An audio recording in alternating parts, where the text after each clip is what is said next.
essa questão do planejamento, como a gente precisa olhar para frente.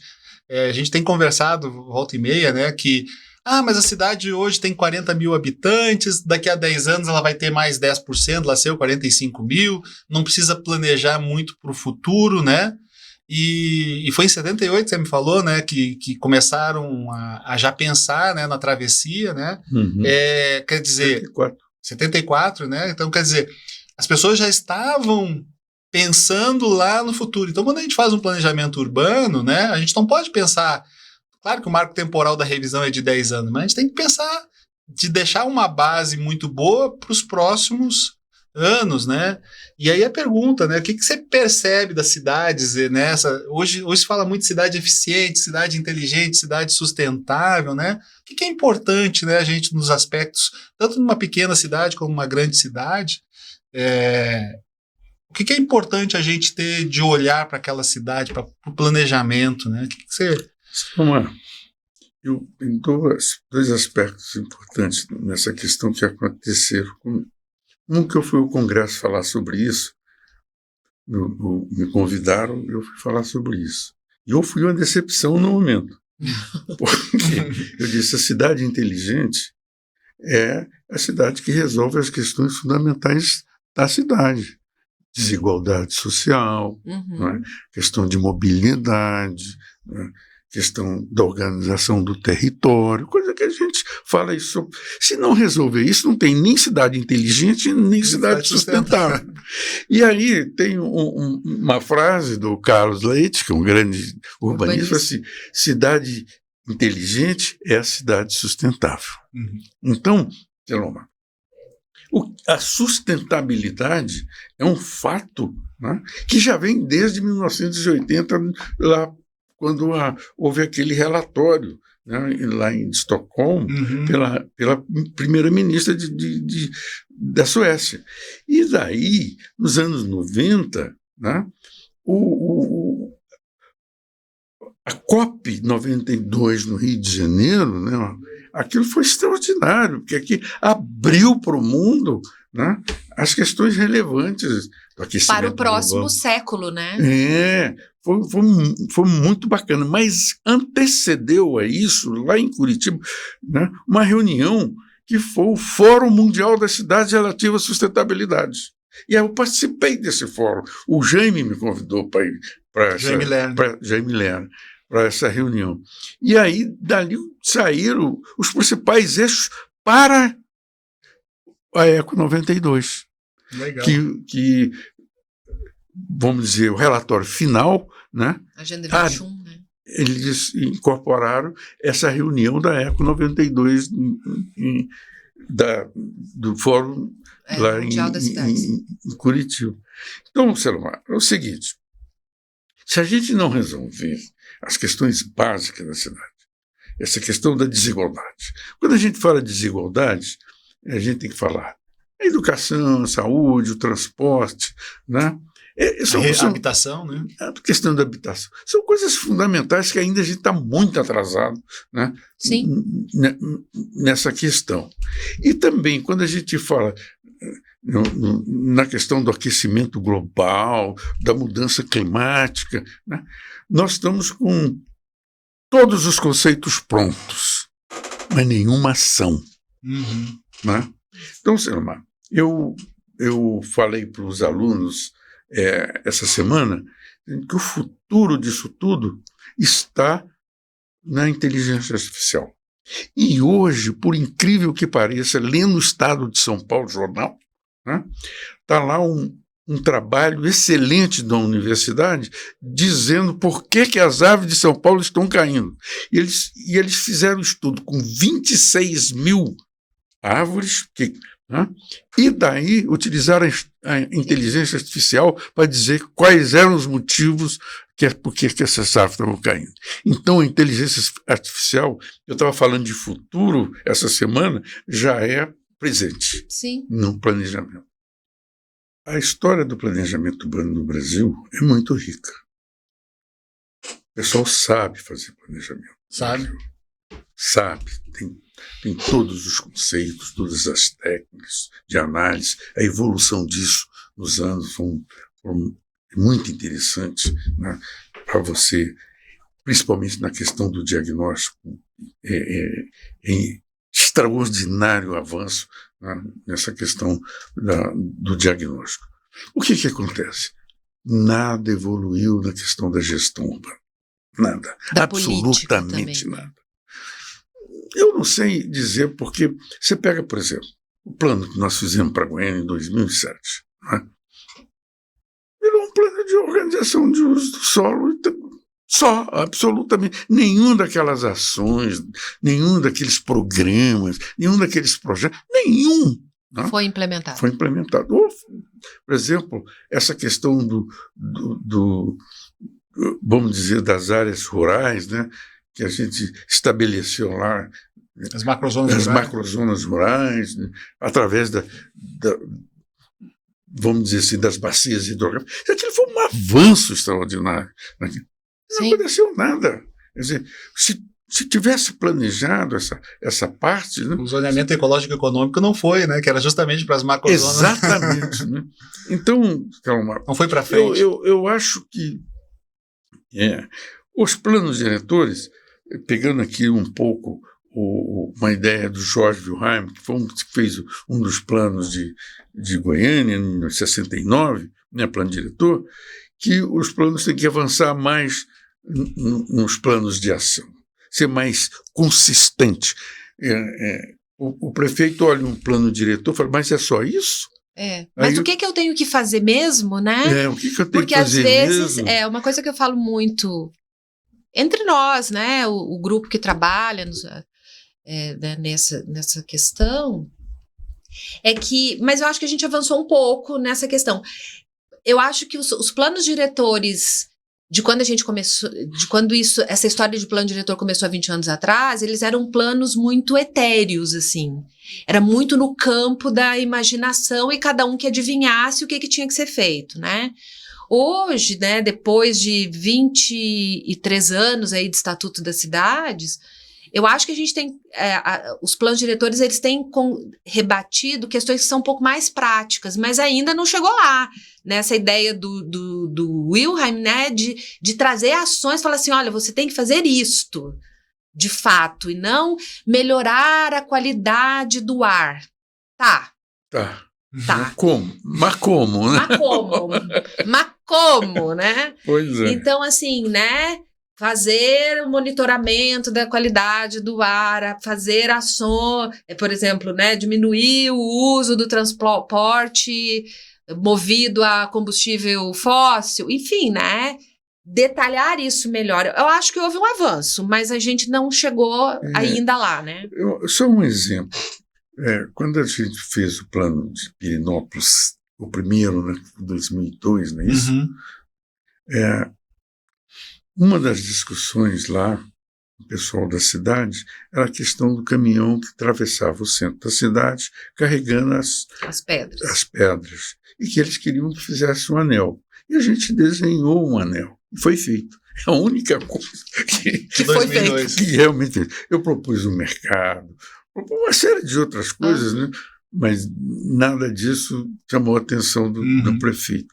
E o pior é que a cada 4 anos ou muda o prefeito e ele não quer saber daquilo que ficou para trás. Então eu acho que a questão tem que avançar muito em como preparar a equipe interna da prefeitura para que ela possa implementar um plano. O plano diretor me esqueci o nome da cidade, o plano diretor tinha muito projeto, né, e que foram feitos, né? Então, eu acho que está faltando os projetos com mais consistência, não precisa ser muito, sabe, Selomar? A gente tem que inventar alguns projetos estruturantes para a cidade, aquilo que vai dar certo, né? E que melhora um pouco a qualidade de vida. Eu lembrei o nome Catalão. Né? Catalão fez dever de casa. Fez acontecer Fez o plano acontecer. diretor, né? Foi muito interessante. A cidade mudou completamente com essas ações. Essa questão da percepção do território é muito importante, Carla, né?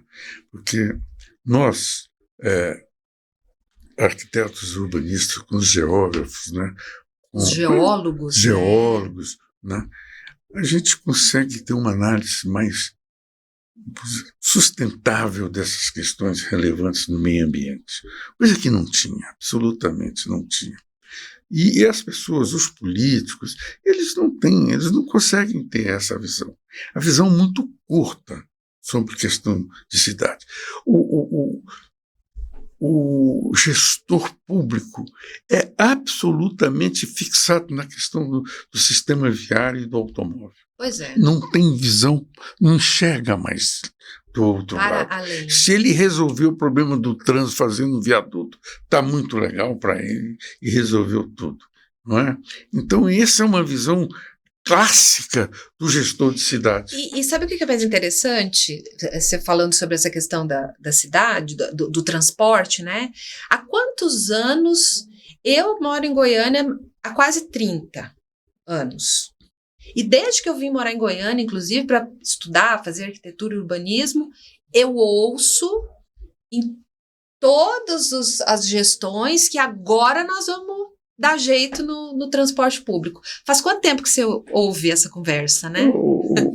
E a gente não conseguiu chegar lá, e a gente já está aí, para mim, há 30 anos, pelo menos. Vou te dar um exemplo. Quando a gente chamou a gente, que eu falo porque eu tinha chegado da Inglaterra, e chamei, o governador me chamou para fazer um trabalho, e a gente entendeu que o transporte urbano em 1974 estava muito ruim. E aí o governador falou, como é que eu vou resolver isso? Eu falei, chama o Jaime. O Jaime, ele está... Jaime Lerner. Ele está fazendo um plano da cidade de Curitiba em cima do uso do solo e transportes. Sim. E aí, o Jaime veio, propôs o eixo da Avenida Anhanguera e mais outros eixos, né? Principalmente os norte-sul, que já existiu, que iam alimentar o grande eixo. Então, tinha o eixo Goiás, e T2, T1, eram os eixos alimentadores desse grande eixo leste-oeste, que é... Bom, enquanto Curitiba, depois de 70, Curitiba lançou o primeiro em 75. Ele fez o trabalho para a gente logo depois que ele lançou esse eixo. Em 77, eles implantaram esse eixo em Anhanguera, né? Depois, em 78, 79, implantaram o Norte e Sul, que é onde está Novinho, o eixo Goiás, né? O Jaime previa pelo menos 7 grandes eixos para Goiânia, né? Curitiba já fez 18, Goiânia não consegue fazer o segundo. Não, há quanto tempo, né? Isso tem 50 anos, né, cara? 50 anos. 50 anos. Então a gente tem 50 anos aí que a gente não consegue desatar esse nó. Não consegue desatar esse nó. Eu não consegui entender. Eu também tenho. É muito complexo. Pois é, porque Curitiba já fez 18 eixos.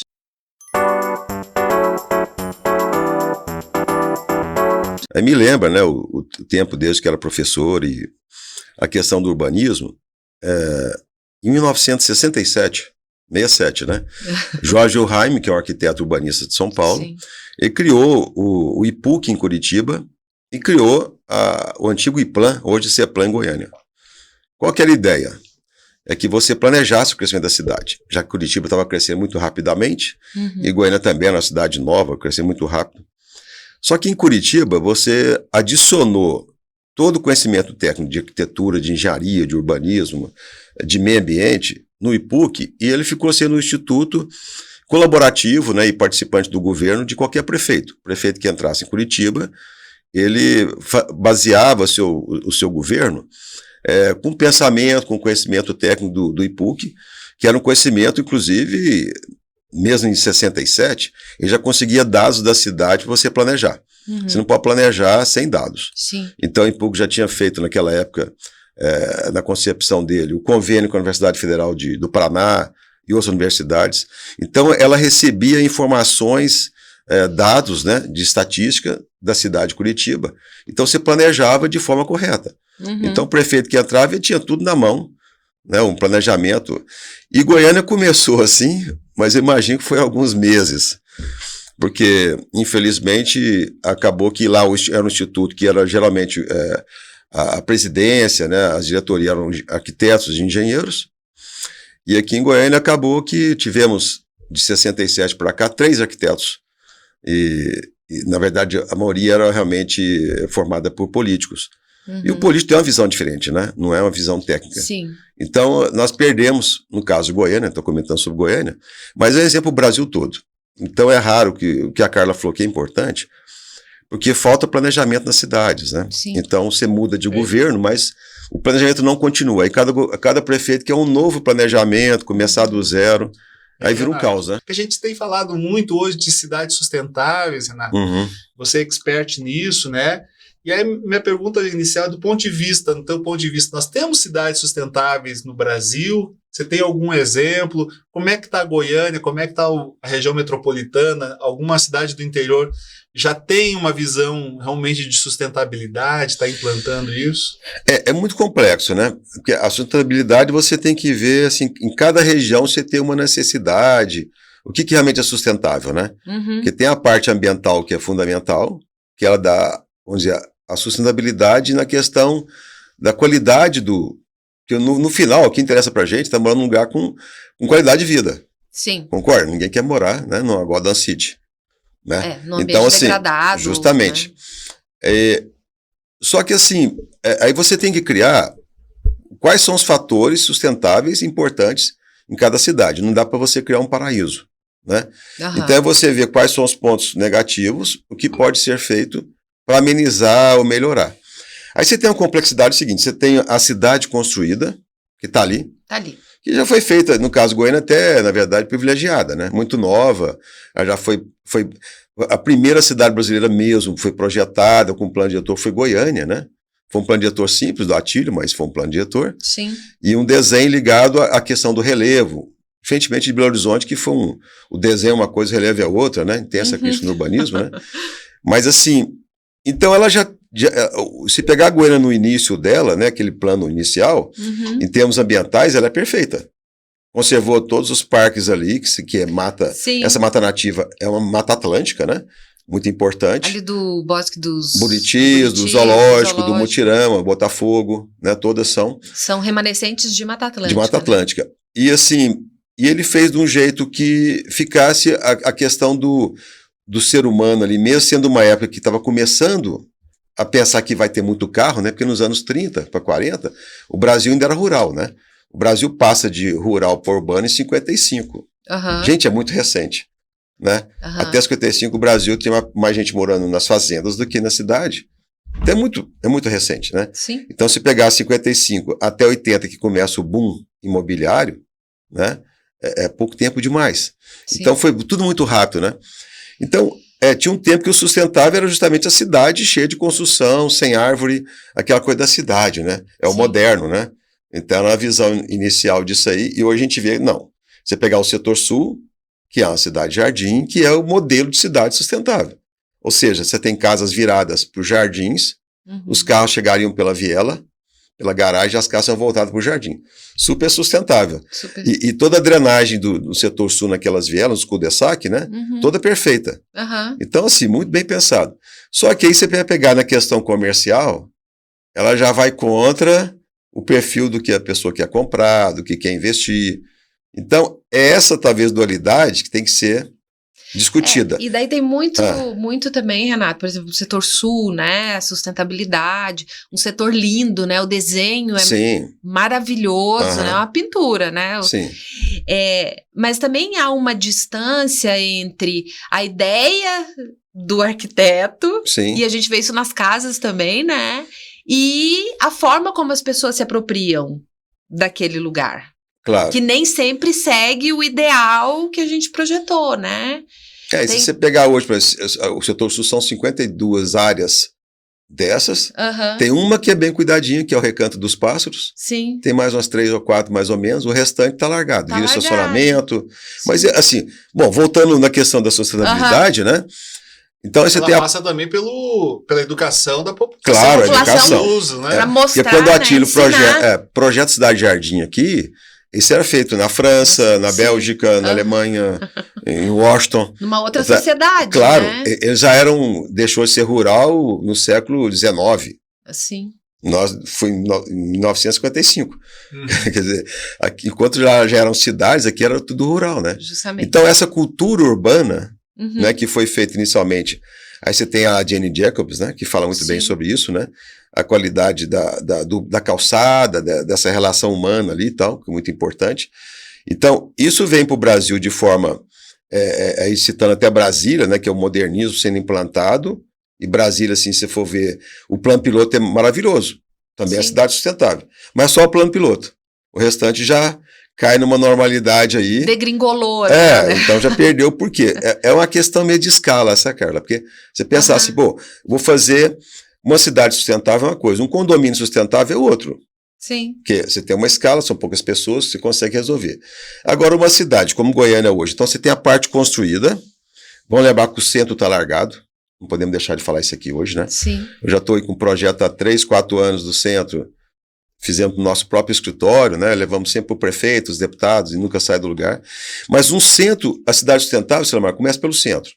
O centro da cidade, que é o coração da cidade, que é o símbolo dela, né? Sim. Ele tem que estar resguardado, tem que ter investimento, ele tem que ele tem que ser um exemplo para a cidade. Então, Goiânia, enquanto ela não cuidar do centro, né? Eu sempre falo isso, você pega uma foto assim, do setor Jardim Goiás, Marista, Oeste, e pega um setor dos bairros de Porto Alegre, de Fortaleza, Cuiabá, é a mesma coisa. Agora, o centro de Goiânia, lógico, como o centro de Belo Horizonte, Porto Alegre, é o único no mundo. No mundo. Então, se você não cuida do seu próprio centro ali, que é o símbolo da cidade, né? Uhum. Não adianta você pôr sustentável um bairro ou outro tal, vai ficar aquela coisa pensada. Então, começa pelo centro. Né? A revitalização do centro, que é uma coisa que você vem... O coração da cidade. O coração da cidade, que você acabou de falar aí pra gente, né? E eu acho isso importantíssimo, né? Do ponto de vista não figurativo, né? Mas imagético, né? Sim, da coisa da imagem da cidade, né? E a questão da sustentabilidade, né? Sim. As construções sustentáveis, né? Não podemos entrar nesse assunto hoje, mas vamos ter outra oportunidade, A né? cidade sustentável, né? Essa questão da drenagem, os jardins de chuva. A cidade esponja, é muito importante. A cidade esponja, isso. Né? Que é um conceito que... É o reuso que da água, isso é top. Né? E soluções simples, são simples que tornariam... São antigas, viu, Carla? Não, vernaculares, né? Eu aprendi muito quando no Peru e na Colômbia, né? No Peru, assim, toda a drenagem eles fazem... Não tem muito telhado lá, né? Algumas regiões tem, onde cai neve, mas geralmente são terraços. É captação de água de chuva. Os incas faziam isso. Sim. Quer dizer, vem uma tecnologia inca, né? De utilizar toda a água em caixa d'água subterrânea. Quer dizer, hoje parece que é uma coisa nova, né? Mas assim, você não jogar água fora. Então, no Brasil, sempre foi de pegar água, deixar cair no córrego lá num lugar que nunca caiu. Deixa pra canalizar lá, tudo. Então, esse não uso da água é um erro muito grande. Né? Então, esse reuso é fundamental. Tanto numa casa, como num prédio, como na cidade. Então, tem que ser... Né? É uma política que tem que ser aplicada, né? Sim. E se a cidade esponja, a base é essa aí, né? Você poder ter formas de você captar água e reutilizá-la. Sim. Né, do que você produzir água, que é muito cara a produção, né? E nem sempre as concessionárias têm muita competência para isso, né? Às vezes... E aí a gente anda, né, trazendo essas soluções que não foi a gente que inventou, né? Mas que são tão tão simples do ponto de vista técnico. Sim.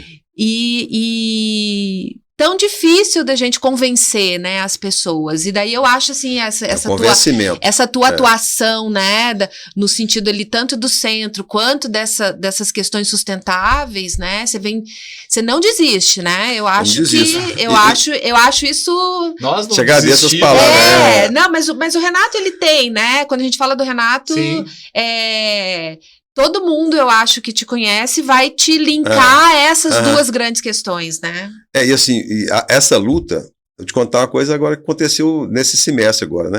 Nós estamos fazendo um condomínio em Porangatu, cidade de 50 mil habitantes, norte goiano, quase Tocantins. Então você já imagina a cultura mais assim, né? Pô, fazer o primeiro condomínio de lá, e a gente convenceu a fazer um condomínio esponja.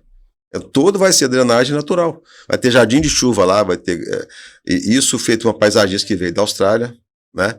E trabalhando todas essas tecnologias novas de reuso de água, né? Vão ser implantadas no condomínio em Porangatu, coisa que a gente não conseguiu fazer ainda aqui, talvez, mais pro Na sul. região metropolitana.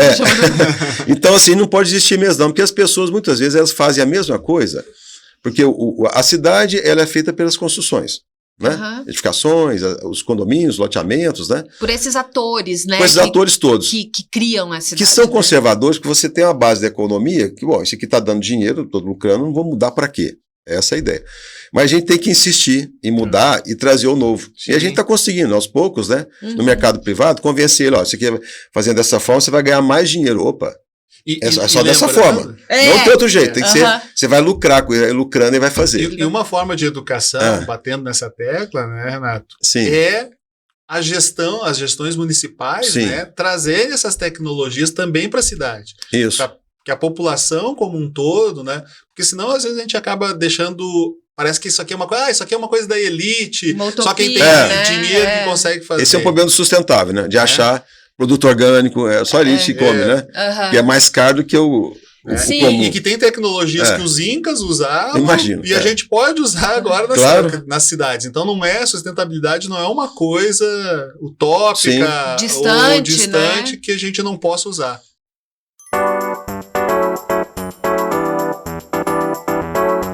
Nesse contexto que você está falando, a gente percebeu nessa discussão do plano diretor que existe muito pouco aprofundamento no tema.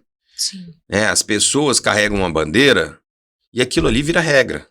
Sim. Então, é um vereador que tem uma bandeira, não vou deixar criar paliteiro. Tem essa coisa da verticalização, né, do paliteiro. Por quê? Não interessa, não vai ter paliteiro. Não quero. Mas qual é o motivo? Não vai ter paliteiro.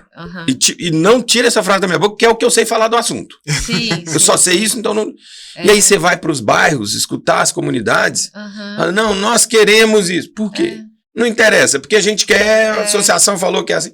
Então, assim, o aprofundamento é muito importante. Por isso que um programa como esse é muito importante para a gente poder passar um pouco para as pessoas. Quebrar os mitos, né? Exatamente. E levar um pouco do lado técnico, dos porquês.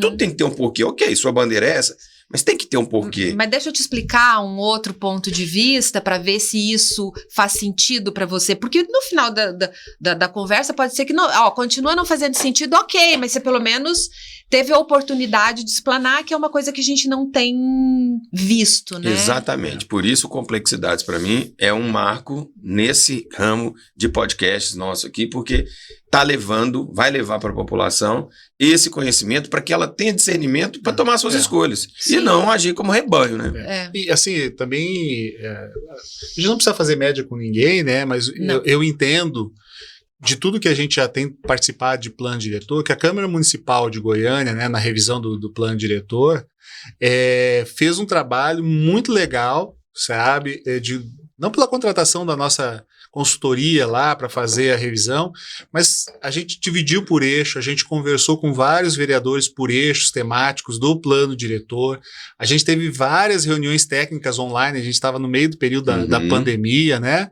A gente teve várias reuniões temáticas online, depois várias audiências, então o assunto foi muito debatido, plano diretor, coisa que às vezes acontece só lá no executivo, chega na Câmara, a Câmara aprova e vai, né? Então Faz assim, combinado parabéns ali à gestão, na época era o Romário Policarpo, agora não sei se ele continua como presidente lá, nós estamos em outubro de 2024 aqui, né, nesse podcast, então assim, isso é importante, né? Debateu lá no executivo, chegou uma proposta na Câmara, né?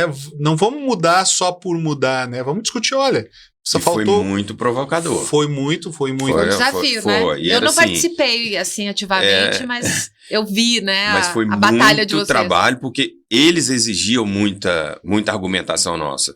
Assim, o executivo está fazendo essa proposta assim, assado. Por que eles querem isso? E a gente tinha que fazer exercícios, fazer simulações de adensamento, enfim, tudo que estava escrito a gente tinha que explicar e detalhar. Eles queriam entender mesmo. Não era uma votação por vazia, né? Por barganha. Não. Okay. Foi muito bem conduzido na época, o eixo até que eu quero falar contigo aqui, né? O eixo ordenamento territorial foi conduzido lá pelo vereador Anselmo Pereira, né? Ele que foi o presidente desse eixo aí, né? Dessa comissão. E um dos grandes debates, né? Foi a questão da verticalização. Você acabou de falar dos paliteiros, né? E a minha pergunta já dentro desse assunto aí, né? Por que a verticalização é tão controversa, né? A gente já tem vários estudos da importância do adensamento para cidades, da economia que traz para a cidade, né? Tudo que gera o adensamento. Qual é que é a tua perspectiva, né? Qual é que é a tua visão sobre isso, né? Desse conceito, né? Que é a verticalização. Tudo que tem de ruim, você está andando de carro, deu um engarrafamento, essa verticalização, né? O problema, esse tanto de prédio. Você vê um determinado problema, esse tanto de prédio, né? Por que é tão mal vista assim a verticalização, o adensamento nas cidades? Olha, eu acho que o que a gente tem que pôr em mente é que tudo tem que ter limite, tá? Sim. Tem que ter uma régua. Então, a verticalização é muito importante? Sim, nós vamos falar por quê. Agora, a gente tinha um plano diretor que não dava limites de verticalização. Então, a gente começou a adensar, a superadensar algumas áreas, e isso realmente provocou danos, não só para o trânsito, mas também para o meio ambiente, lençol freático. Então, porque é óbvio que se o incorporador ele tem uma área que o céu é o limite, eu vou trabalhar até o meu limite construtivo, até onde a tecnologia me permitir subir. Sim. Né? É o mesmo terreno, eu paguei o mesmo tanto, então quanto mais eu produzir nesse terreno, maior é o meu lucro. Claro, todo mundo trabalha por lucro. Então, o que a gente fez nesse plano diretor foi dar um limite para isso. Então, vamos adensar? Vamos, mas até determinado ponto, até determinada altura e só em determinadas regiões. Sim. E por que a luta pelo adensamento é muito interessante, a discussão sobre esse tema é muito controverso? O que significa você ter uma cidade adensada? Significa que você vai ter menos custo para cuidar dessa cidade. Sim. Né? Porque você imagina nessa mesa aqui, se a gente coloca 10 tartarugas, você está olhando uma ali, aquela vai cair. Uma hora uma vai cair. Agora, quando você empilha 10 tartarugas, sim, acabou. Você não tem esforço nenhum, é muito mais prático. Né? Então, esse é o primeiro ponto. O ponto que, pro município, é muito mais viável financeiramente cuidar de uma cidade centralizada, onde as pessoas estão próximas umas das outras.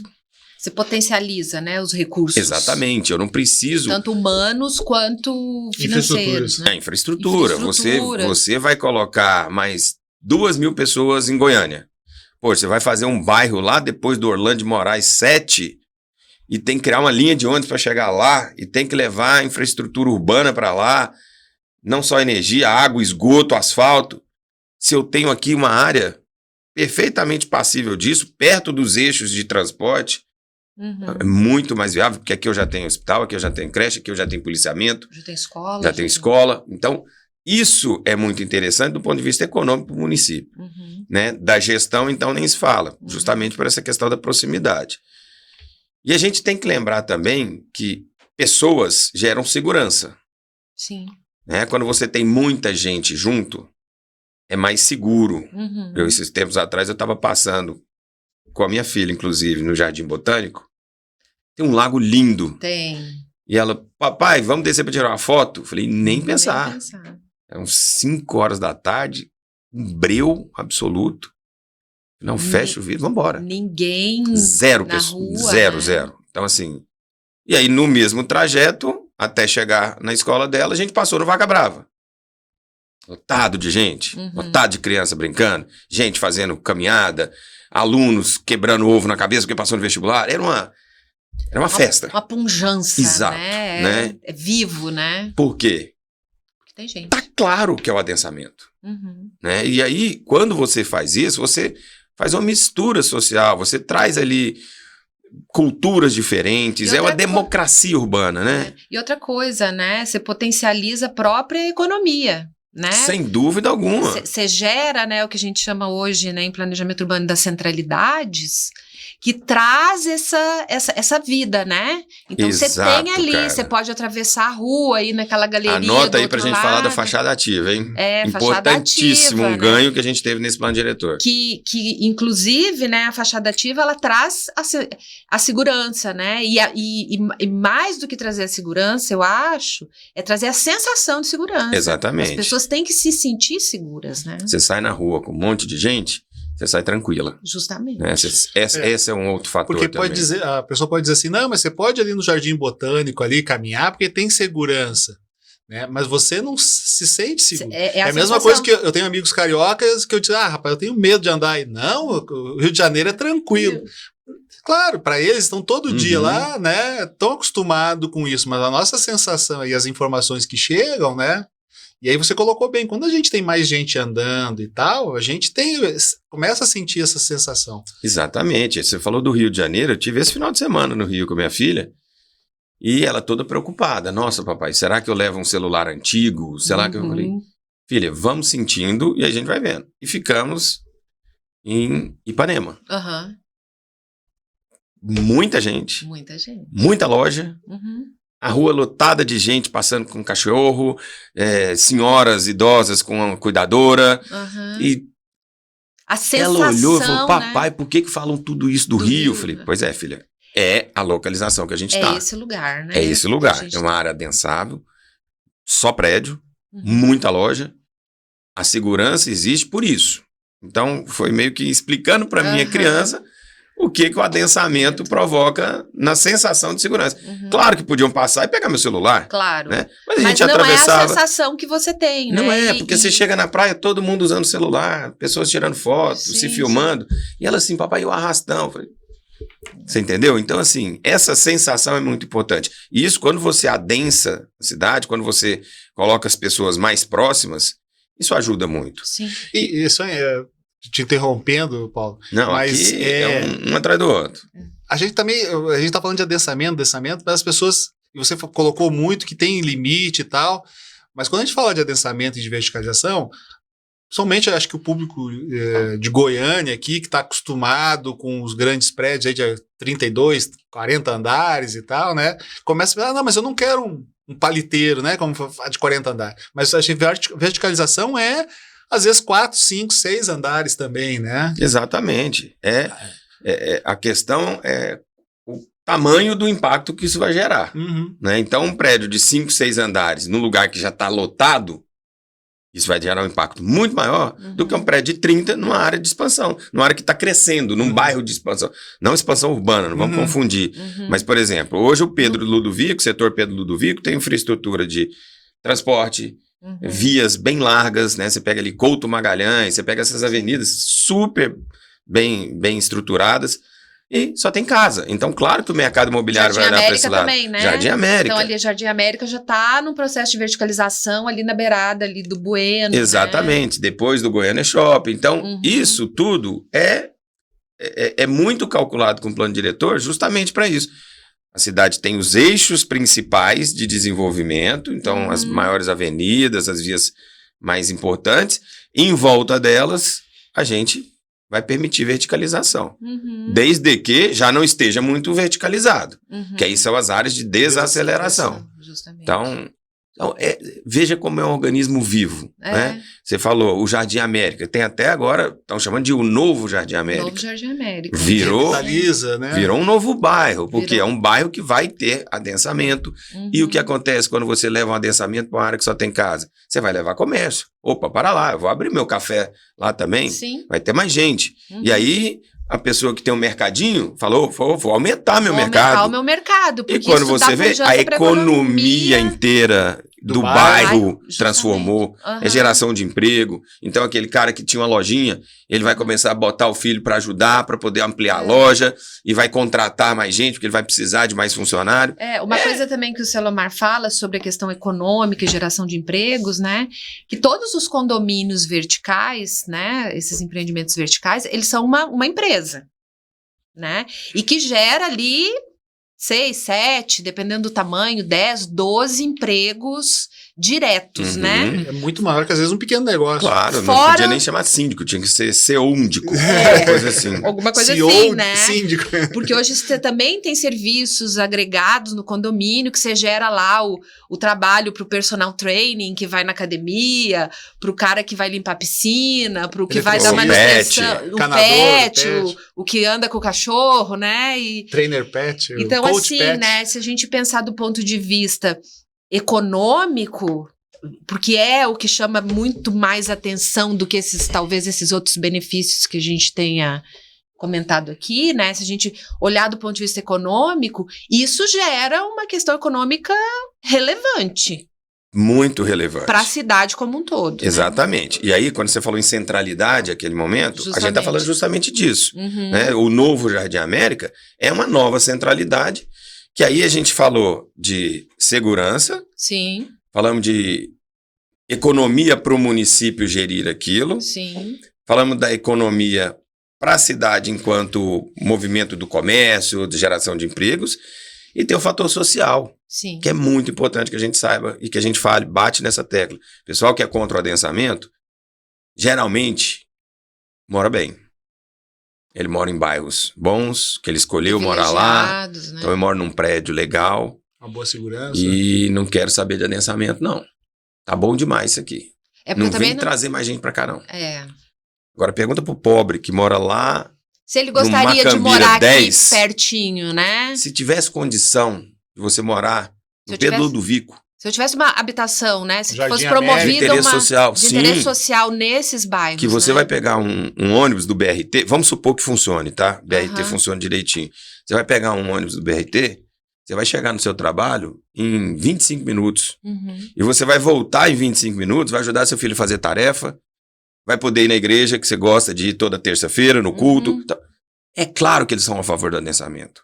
O plano diretor, ele, o próprio nome já diz, né? Ele dá uma diretriz. Uhum. Ó, pra cá é possível adensar. Uhum. Existe O essa mercado demanda, imobiliário vai trabalhar a demanda de acordo com a sua percepção. Tanto é que a gente fala, agora Goiânia 7 vezes... Não. Tem hora que a gente pega um terreno, o incorporador mesmo entende. Não, aqui Não vamos dá. fazer só isso que é o suficiente. Né? Uhum.